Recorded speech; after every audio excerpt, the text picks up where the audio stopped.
Good morning.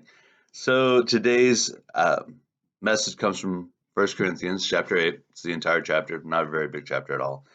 And before I start to talk about chapter 8, let me give you a little bit of background. So basically, there was a bunch of Christians in Corinth at the time, and Paul realized that they weren't really following all the rules. They were kind of going off. So he decided, you know what, I'm going to write some letters. I'm going to give them better direction on how to be better Christians, certain things you do, certain things you shouldn't do. Because at the time, the Christians there, they were trying to appease their neighbors. They were trying to be the good neighbors. Yeah, of course, I'll attend your pagan ritual if you promise to attend my church one Sunday type thing. And so this definitely concerned Paul a lot. So he decided to write these letters. And in chapter 8, basically it's dealing with concerning food sacrificed for idols. Now, obviously, in the Christian faith, we don't sacrifice food to idols because there's only one true God. And of course, Jesus is the Son, is the Messiah. So basically, Paul starts chapter 8 with now about sacrifice to idols. We know that we all possess knowledge. But knowledge puffs up while love builds up. Those who think they know something do not yet know as they ought to know. But whatever loves God is known by God. Basically, what he's saying is, hey, I understand you're trying to make friends out there, but doing things to appease them really is not building a better relationship with God. It's not. God doesn't care that you are willing to do the stuff when you know it's not in your heart, it's not real. It's just puffing up your ego, making you look like a better person. It's not serving God. What serves God? Love. Plain and simple.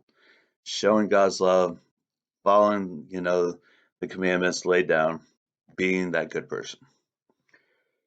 So Paul goes on and he talks about more about knowledge, and then he talks about um, he decides, you know what, let me just clarify things for you. So, verse 8, he says, but food does not bring us near God.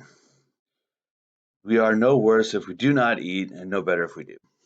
What he's referring to is the fact that back then, and in fact, throughout history, there's been a lot of different people and a lot of different groups and culture beliefs where basically they believed if they eat certain foods or certain things, it would gain them power or gain them knowledge. For example, warring tribes, what they would do is like conquered animals, they would barbecue that and eat that, and basically it would give them power over their enemies. Or if they ate like a horse, it would give them speed. Eatable, give you variety, make you more stronger. If they ate a certain root before they went through their wedding ceremony, it would root their relationship and they would live a long life together.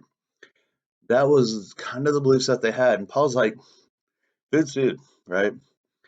So basically, he goes on and he again reminds people, be careful of what you do, be careful of how you act, because basically people watch you. They're always watching you, and if they see you falter from the beliefs of Christianity, they're going to be like, "The faith's really not as strong.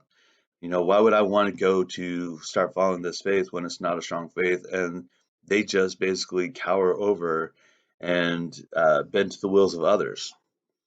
So Paul ends, this is why they call it the vegetarian chapter. Um, Paul ends it with, therefore, if what I eat causes my brother or sister to fall into sin, I will never eat meat again, so that I will not cause them to fail. Again, Paul realized that maybe it was his fault. Maybe they saw him eating fish and they were like, well, Paul, he eats meat every evening meal, so it's got to be what we got to do. We have to eat meat. Paul's like, I just like fish, right? I love fish. So he doesn't want to be that bad example. How does that relate to us? Basically, think.